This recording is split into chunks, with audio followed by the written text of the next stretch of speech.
Buy XRP on Binance app. Hello guys, in today's video I'm gonna show you how to buy XRP on Binance in easy fast way.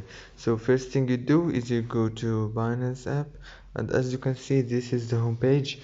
Now if you go down you will find the XRP, the Ripple here. Now if you want to buy it you have to click down here on this yellow option and choose buy right here, and after that you need to search for it right here. Here is it. If you didn't find it here, you can write the name XRP and you will find it like this.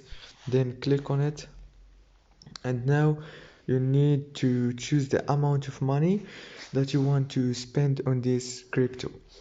So first thing, you need to choose like this, $100 or 50 or 5 or whatever you want. And after you choose the amount of money you want, you click here. You will find buy now if you are logged to your account, and everything will be done.